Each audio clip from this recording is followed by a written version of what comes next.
Assalamualaikum warahmatullahi wabarakatuh. Halo, selamat pagi anak-anak ibu yang di rumah. Bagaimana kabarnya hari ini? Ya, semoga kalian semua dalam keadaan sehat dan selalu dalam lindungan Tuhan Yang Maha Esa. Amin. Sebelum kita memulai pembelajaran pada pagi hari ini, alangkah lebih baiknya kita berdoa menurut keyakinan kita masing-masing. Berdoa dipersilahkan.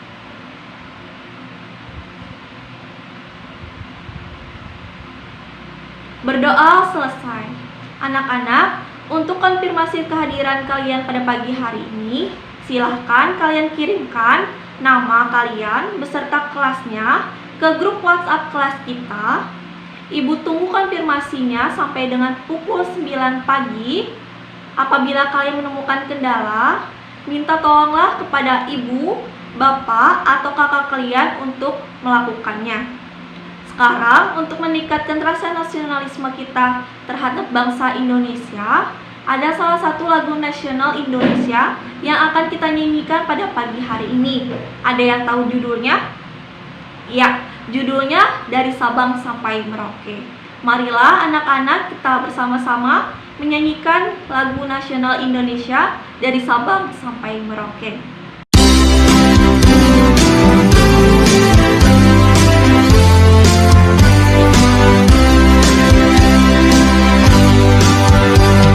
Sabang sampai Merauke, berjajar pulau-pulau, sambung menyambung menjadi satu, itulah Indonesia. Indonesia tanah airku, aku berjanji padamu, menjunjung tanah airku, Indonesia.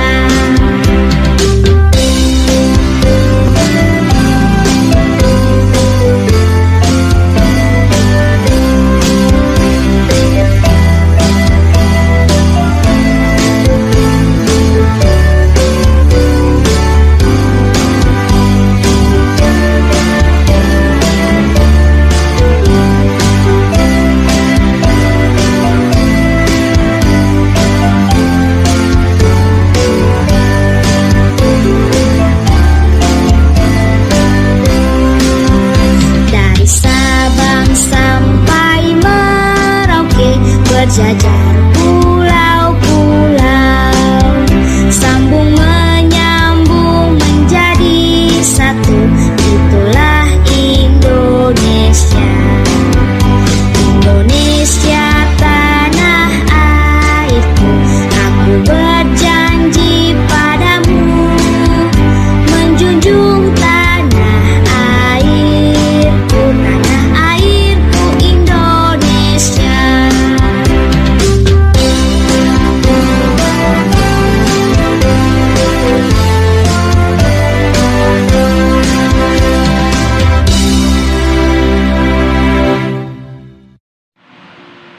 Baiklah anak-anak, kalian telah menyanyikan lagu Dari Sabang Sampai Merauke dengan sangat baik.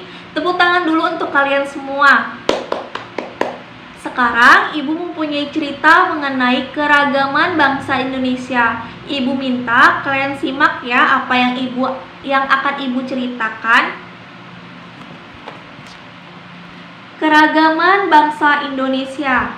Indonesia adalah negara kepulauan dengan jumlah pulau lebih dari 13.000 pulau yang membentangi di sepanjang wilayah Indonesia.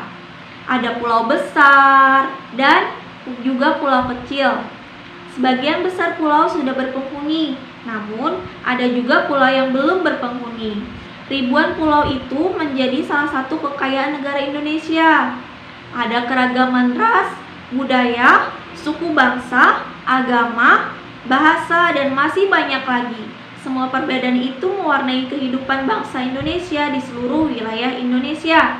Keragaman masyarakat Indonesia dilatar belakangi oleh keadaan berikut. Yang pertama, kondisi negara sebagai negara kepulauan. Yang kedua, letak strategis wilayah Indonesia. Yang ketiga, perbedaan kondisi alam wilayah Indonesia. Yang keempat, sikap masyarakat terhadap perubahan yang terjadi. Yang kelima, sarana transportasi dan komunikasi. Kelima latar belakang itulah yang antara lain menjadikan Indonesia mempunyai keberagaman suku bangsa, agama, kepercayaan, dan ras di Indonesia. Letak geografis Indonesia di jalur perdagangan Indonesia internasional serta kekayaan alam yang berlimpah menarik pedagang asing datang di Indonesia. Mereka melakukan kegiatan perdagangan dan menyebarkan agama serta kepercayaan. Sementara itu, budaya bersifat umum. Artinya ada berbagai sifat umum yang melekat dan menyatu pada setiap budaya yang dihasilkan. Beberapa sifat umum budaya sebagai berikut. Yang pertama, kebudayaan berdasarkan pada lambang. Yang kedua, kebudayaan merupakan milik bangsa. Yang ketiga, kebudayaan dapat terintegrasi. Yang keempat, kebudayaan selalu berubah. Yang kelima, kebudayaan bisa disesuaikan. Yang keenam, kebudayaan adalah hasil belajar. Yang ketujuh, kebudayaan bersifat nisbi dan relatif. Aspek kewilayahan menjelaskan bahwa wilayah NKRI merupakan negara kepulauan dengan ribuan pulau besar dan kecil di dalamnya. Antar pulau disatukan oleh bentangan laut yang luas. Sebaliknya, aspek sosial budaya menjelaskan bahwa banyak perbedaan dalam masyarakat Indonesia agar tidak menimbulkan perselisihan antar golongan, harus saling menghargai dan menghormati. Dengan demikian, persatuan dan kesatuan Negara Kesatuan Republik Indonesia akan tetap terjalin. Keragaman di Indonesia, terutama keragaman budaya, dapat dimanfaatkan untuk hal-hal berikut. Yang pertama, sumber pengetahuan bagi dunia. Yang kedua, sebagai identitas di mata internasional. Yang ketiga, memupuk sikap toleransi. Yang keempat, menumbuhkan sikap nasionalisme. Yang kelima, menjadikan perbedaan sebagai alat pemersatu bangsa. Jika kelima manfaat tersebut disadari dan dilaksanakan oleh bangsa Indonesia, niscaya tidak akan ada perselisihan yang menimbulkan perpecahan yang didasarkan pada perbedaan suku bangsa, ras, agama, kepercayaan, dan budaya.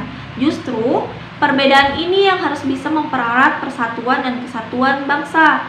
Semboyan Bhinneka Tunggal Ika, yang artinya berbeda-beda tetapi tetap satu jua, tetap dan selalu mendasar persatuan bangsa Indonesia.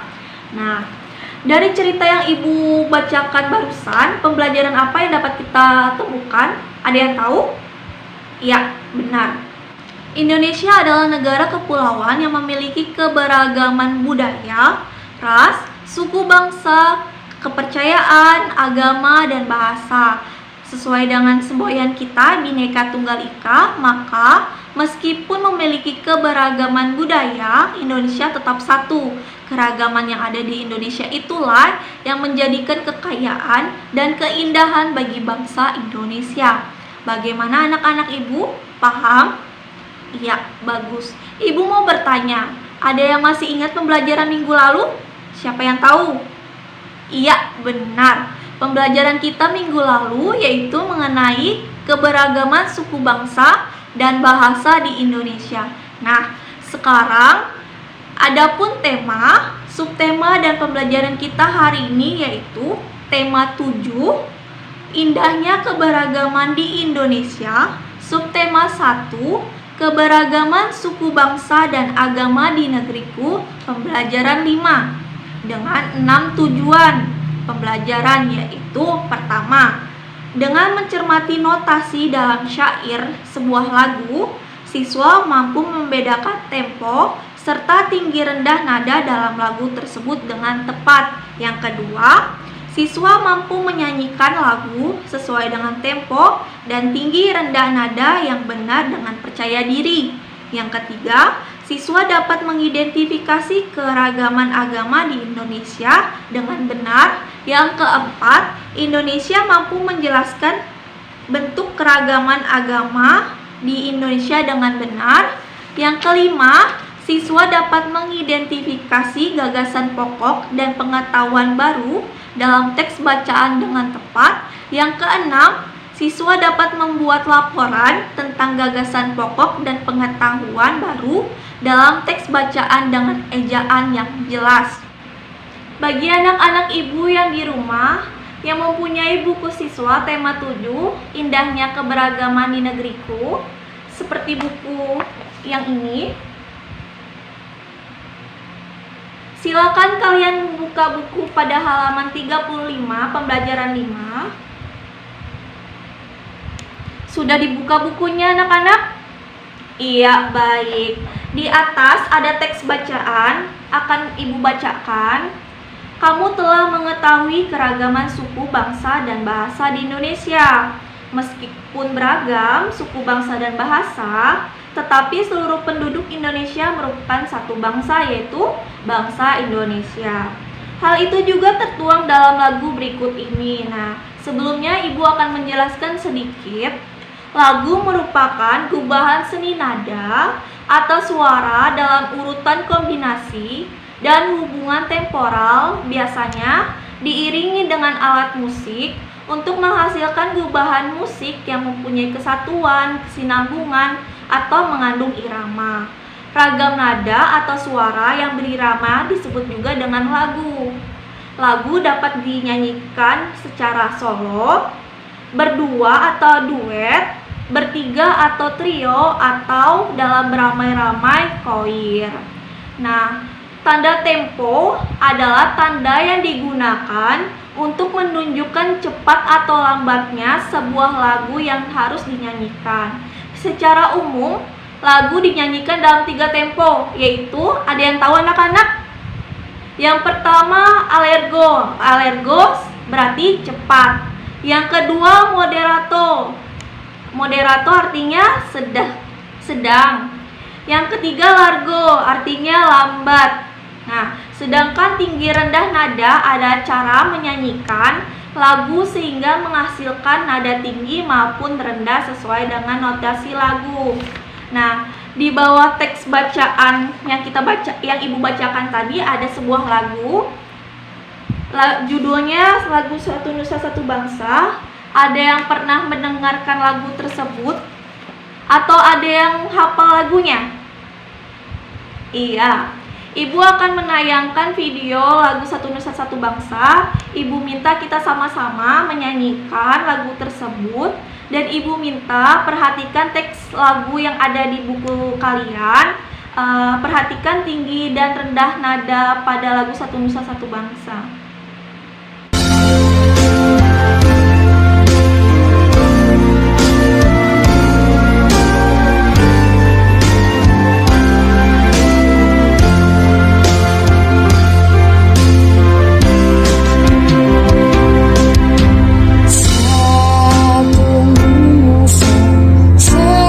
Satu bahasa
yang menyanyikan dan sudah memperhatikan tinggi dan rendah nada pada lagu Satu Nusa Satu Bangsa. Ibu minta kalian membuat video menyanyikan lagu Satu Nusa Satu Bangsa dengan memperhatikan tinggi dan rendah nadanya. Ajaklah ibu atau bapak atau kakak kalian untuk sama-sama menyanyikan lagu Satu Nusa Satu Bangsa. Video tersebut dikumpulkan pada tanggal 13 November 2020 pada pukul 8 pagi ke WhatsApp grup kelas kita. Jika kalian mengalami kendala, kalian bisa meminta tolong kepada ibu, bapak, atau kakak kalian untuk melakukannya. Bagaimana anak-anak ibu paham dengan tugasnya? Baik, selanjutnya ibu minta kalian membuka pada halaman 38. Sudah dibuka anak-anak bukunya? Iya, baik. Sebelumnya ibu mau bertanya, ada yang tahu nggak gagasan pokok itu apa? Gagasan pokok atau gagasan utama adalah ide dasar atau sebuah inti pembahasan yang tertulis di dalam paragraf. Gagasan pokok menjadi gagasan dasar pengembang sebuah paragraf. Pada umumnya, sebuah paragraf terdiri dari dua gagasan. Ada yang tahu nggak? Yang pertama itu gagasan pokok atau gagasan utama. Yang kedua adalah gagasan penjelas. Ada yang tahu nggak gagasan pokok dan gagasan penjelas itu apa? Nah, gagasan penjelas adalah kalimat yang dikembangkan untuk menjelaskan gagasan pokok atau utama. Sedangkan gagasan pokok atau utama adalah pokok pemikiran utama dari sebuah paragraf. Gagasan pokok atau utama biasanya terletak pada awal kalimat yang disebut dengan paragraf deduktif atau di akhir kalimat yang disebut dengan paragraf induktif. Ada pula nih paragraf yang dimiliki gagasan pokok atau utama di awal kalimat dan di akhir kalimat yang dinamakan paragraf campuran. Nah, di halaman 38 ada teks keragaman agama di Indonesia. Ibu minta kalian perhatikan teksnya di buku kalian masing-masing dan akan ibu bacakan. Letak geografis Indonesia di antara dua samudra dan dua benua menjadikan Indonesia sebagai pusat lalu lintas perdagangan internasional. Salah satu akibatnya terjadilah persebaran agama dari para pedagang asing yang berdagang dan singgah di Indonesia. Pada awal masuknya agama Hindu dan Buddha yang dibawa bangsa India. Selanjutnya datang bangsa Gujarat membawa ajaran agama Islam, bangsa Eropa membawa ajaran agama Katolik dan Kristen, serta bangsa Cina membawa ajaran agama Konghucu. Jadi, keragaman agama telah ada sejak zaman dahulu. Dalam suasana keragaman beragama itu, setiap warga negara Indonesia dijamin haknya untuk memeluk keyakinan atau kepercayaan masing-masing. Di Indonesia terdapat 6 agama yang diakui negara. Keenam agama atau kepercayaan itu yaitu pertama agama Islam, yang kedua agama Katolik, yang ketiga agama Kristen, yang keempat agama Hindu, yang kelima agama Buddha, yang keenam agama Konghucu. Pemeluk agama diwajibkan menjalankan ajaran agama masing-masing. Setiap agama memiliki tata cara beribadah, kitab suci, dan tempat ibadah yang berbeda. Negara memberikan kebebasan bagi semua pemeluk agama untuk menjalankan ibadah sesuai ajaran masing-masing. Nah, anak-anak ibu, walaupun di Indonesia memiliki 6 agama atau keyakinan dengan tata cara beribadah, kitab suci, dan tempat ibadah yang berbeda, kita tetap wajib menghormati agama atau keyakinan yang berbeda dengan kita. Paham anak-anak ibu? Iya, baik. Nah, di bawah teks bacaan keragaman agama di Indonesia ada ayo berdiskusi. Di situ ada 3 pertanyaan, akan ibu bacakan. Nah, yang pertama nama kitab suci setiap agama di Indonesia. Yang kedua tempat beribadah setiap agama di Indonesia. Yang ketiga hari-hari besar setiap agama Indonesia. Ibu minta kalian mencari informasi-informasi yang ketiga pertanyaan tersebut. Nanti setelah kalian tahu apa nama kitab suci, tempat ibadah, dan hari-hari besarnya, Ibu minta kalian tuliskan dalam sebuah peta pemikiran. Contoh peta pemikirannya ada di halaman 39. Di situ ada contohnya peta pemikiran.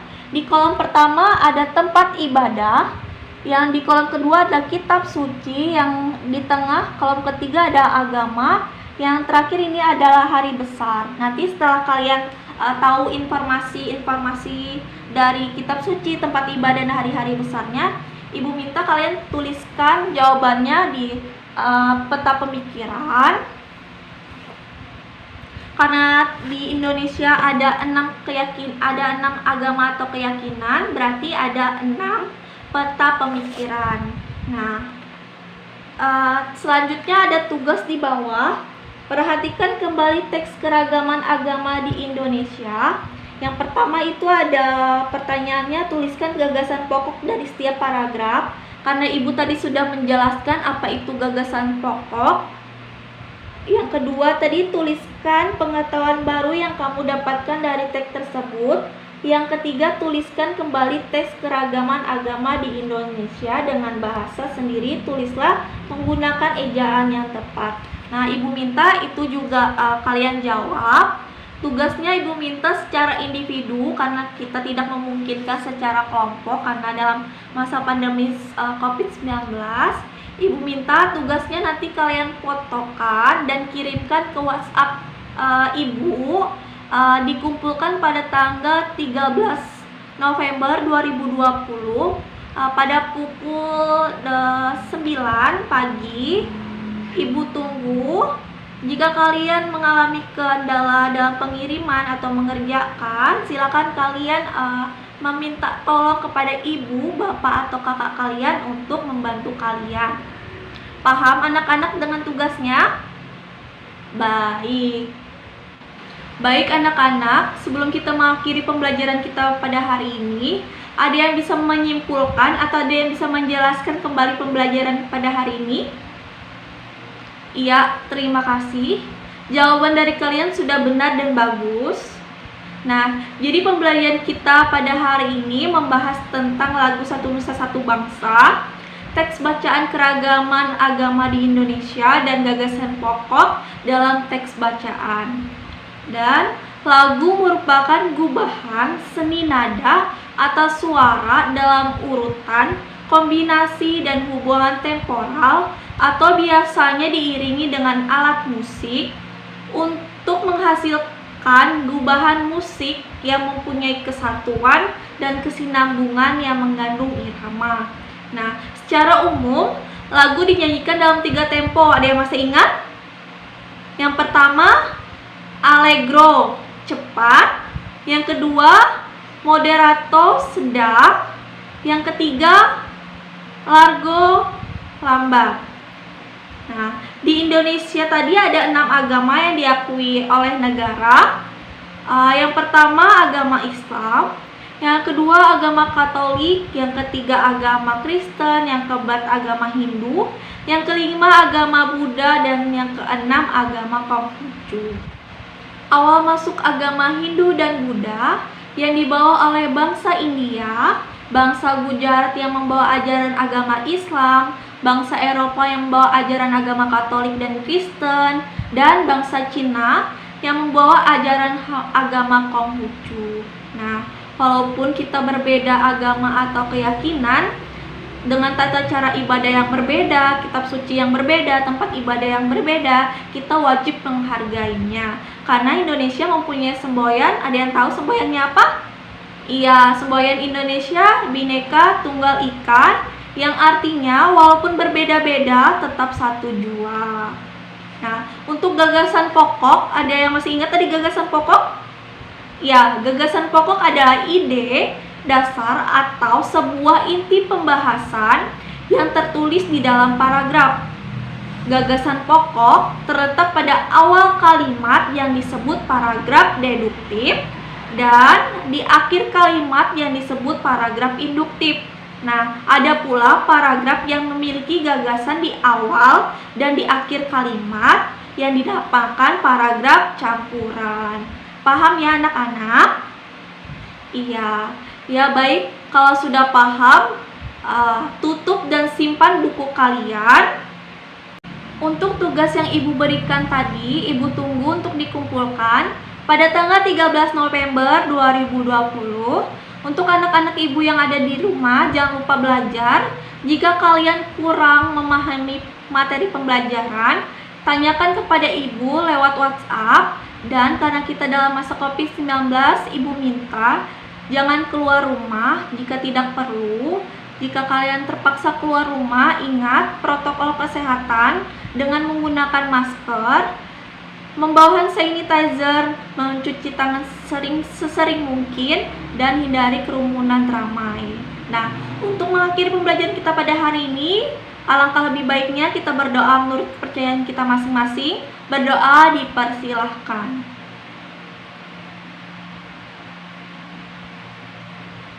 Berdoa selesai. Ibu akhiri pembelajaran hari ini. Assalamualaikum warahmatullahi wabarakatuh. Selamat jumpa di pembelajaran selanjutnya.